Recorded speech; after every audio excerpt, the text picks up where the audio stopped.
How's everyone doing? Good morning, sisters and brothers. Thank you so much. I'm really honored to be here with all of you. That speaker before me, he was phenomenal, wasn't he? He was wonderful. It was just making me think as I was listening to him before we go into sort of the detailed, there we go. Before we go into the detailed policy piece, just remembering when I was somewhere around 8 years old, and we were up in rural Maine, and there was a barn down the street that caught fire.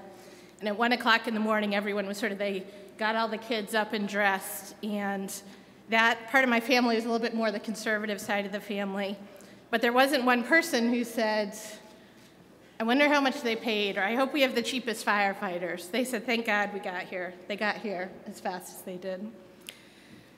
So going into where we are in the legislative fights, just to start for a moment looking at the partisan control in the states to give some context to what seems to have ability to pass and what doesn't. There's the one good news out of it, it's certainly a better map than we were looking at back in 2010. So there's definitely been some progress there. To give a quick overview of the defensive battles that we're looking at across the country right now, right to work is certainly one of the top ones. There's been legislation introduced in 16 states, plus possibly 8 pending on the Ohio ballot. There's also states that are already right to work that are trying to put it into their state constitution. There's attacks across the country on collective bargaining, efforts to prohibit card check, attacks on prevailing wage and project labor agreements. There's actually 15 states that have attacks pending on prevailing wage and 17 states with attacks on PLAs. There's efforts to privatize happening legislatively in 14 states, 6 states that have administrative attempts to privatize, like the Pennsylvania lottery, voter suppression, voter ID laws, attempts to manipulate the Electoral College, and attacks on immigrants across the country. So just to go into some of the public sector pieces first, attacks on collective bargaining is certainly one of the ones that we're seeing around the country. There's one of the ones that we're watching really closely is what's happening right now in Anchorage. It's actually a city-based ordinance, but it's considered one of the worst bills, and if it gets any kind of traction or passes, there's concern that that could end up becoming a model. And that's been through many hours of public hearings and is now going to vote on March 26th. There's a number of these bills that specifically target teachers that go after education. They require greater chamber approvals, efforts to repeal exclusive bargaining, exclusive representation. Dues deduction is another piece that we're seeing a lot of different bills coming, and there likely will be more before the sessions get out. Georgia is one state in particular where there's a number of bills. We think that they'll be able to be defeated, but there's certainly some of the more aggressive ones. They would prohibit neutrality, card check, require annual authorization, and annual checkoff for union dues. And that legislation actually also added legislation around increasing criminal trespass connected with the assumption around union door knocks. That was successfully amended out so far. There's legislation in Hawaii that would eliminate the requirement of public employers to be able to deduct the union dues, but also would prohibit agency fees from being deducted from folks' payrolls. There's legislation in Missouri that would target political contributions, and so there's a mixture of some are based on particularly looking at dues, and some are looking at political contributions. And there's a couple bills that would really restrict the ability to deduct anything, but there's an exemption, a carve-out for United Way in it. So, all right, there we go. Okay, so, and with that, looking particularly at attempts to go after political activity, there's a number that deal with any dues deductions that are related to political activity requiring annual sign-off. In two states are looking at legislation that would prohibit union contributions to state officials' candidates. And then going into right to work, we'll take a little bit more time to talk about. So the states in red that you see on the screen are the ones that are already right to work before this legislative session began. So this obviously, there's been a lot of fights that we've been through over the last few years. And the remaining states are the ones that are pending right now. So there's some that are we expect them to be introduced. They may not actually be in, but there's a number that are still coming. And you can see there's a pretty close lineup here, and the states that have total Democratic control at this point, for the most part, don't have bills introduced. In some cases, like Connecticut, they do, but there's an expectation that that would be able to be defeated. And a couple of the new things that we're seeing this year, one is 4 states that are already right to work and trying to put it into the Constitution. In Virginia, they successfully defeated that, which was one of the great wins so far this session, and there's 3 others that are still pending.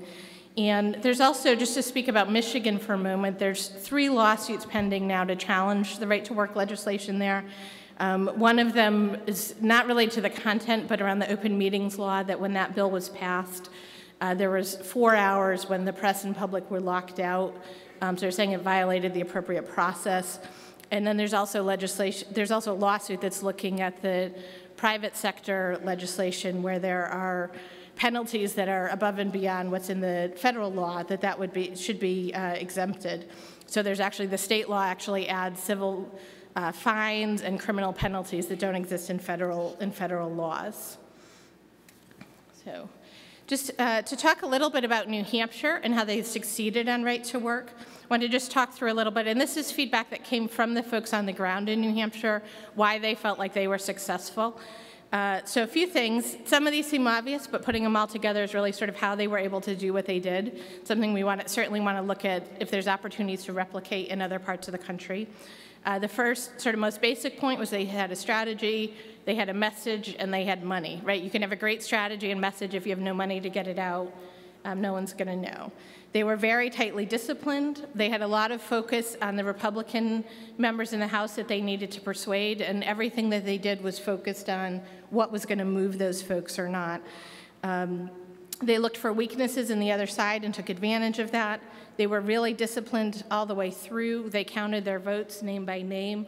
Every time there was a possibility that a bill could come to a vote on the floor, they knew where everyone was and who their support was and wasn't. And so altogether, that was an operation that they hadn't been able to move before in New Hampshire.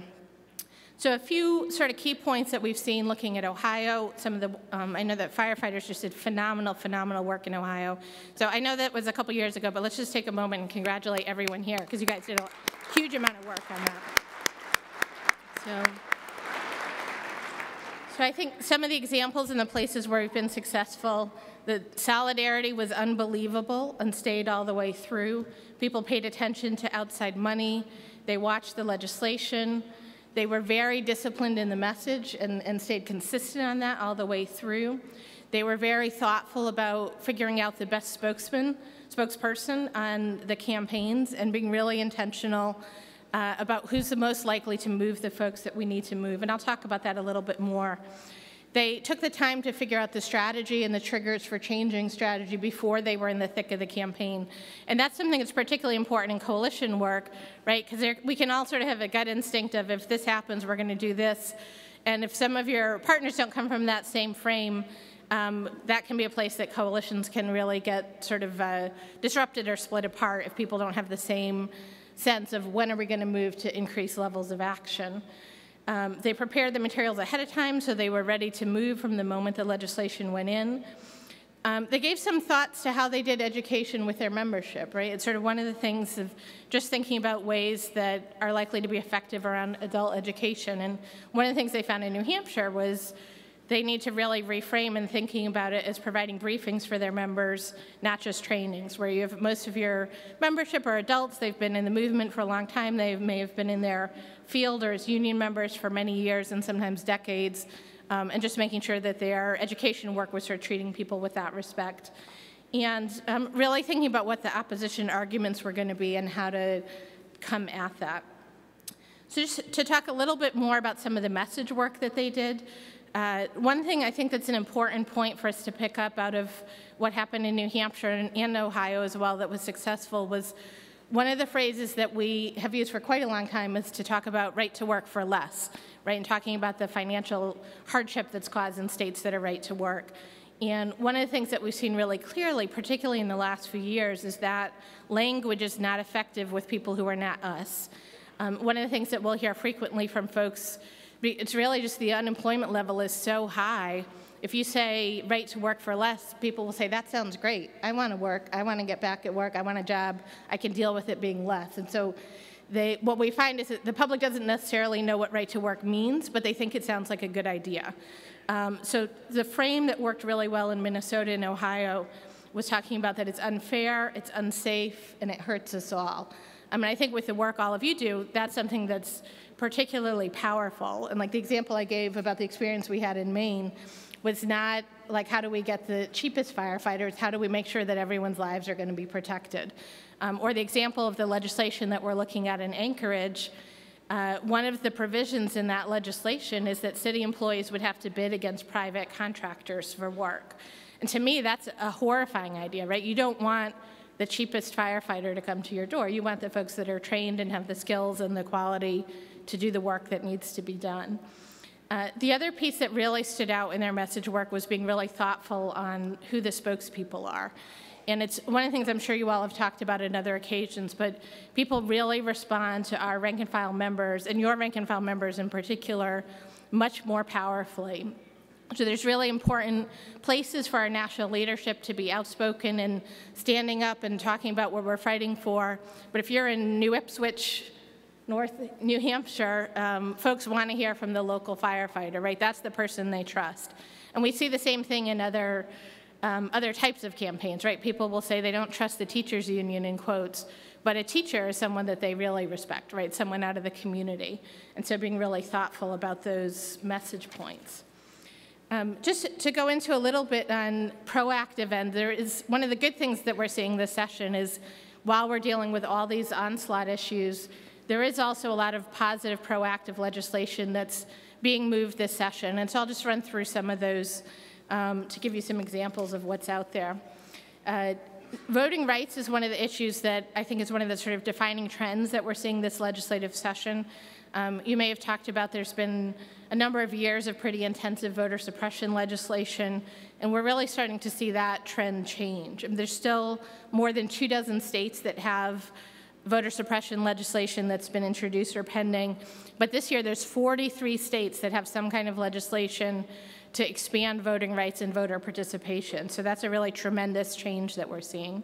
Just to run through quickly, the main issues that there's 5 key points that the AFL-CIO and our community partners, NAACP and other organizations, Common Cause, are working on.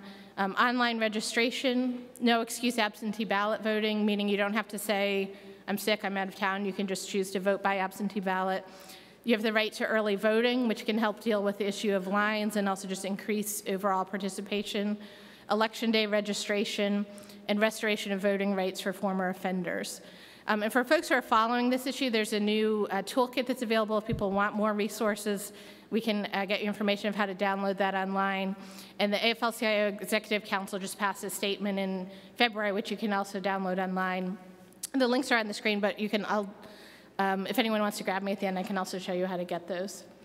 So to go through a few of the other proactive efforts, there's actually quite a bit of legislation that's happening. We spend a lot of time, rightly so, talking about all the defensive battles. I think it's good to know that people all over the country in the labor movement are really bringing the fight on behalf of our members, ranging from workers' rights, minimum wage, immigration, protections for unemployed workers, so that's particularly in hiring, that there's not discrimination against folks who are unemployed, protections for benefits for those who are unemployed, civil and human rights, Buy America, keep jobs in state, paid sick days, and dealing with contractor misclassification.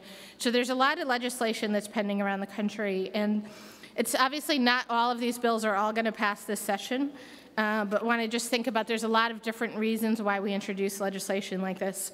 One basic piece is that it fires up our members and helps us mobilize, right? So if our members are really good at fighting the defensive fights for as long as we have to. We're not going to give up, but it also really can be helpful and sort of inspirational for our members to be talking about what we're for and what's the world we're envisioning, and shows the community what it is that we're standing for. It's also, just to be frank, keeps our opposition busy and lets them be on the defense for a moment. It can help build state-based momentum for the national work, so minimum wage is certainly a good example of that. And it also sets the stage for 2014. So some of these bills, certainly may not pass. They may get vetoed, but it's an opportunity to get governors and elected officials on record of where they stand on issues for working people, and can help really make sure that folks have a clear choice going into 2014.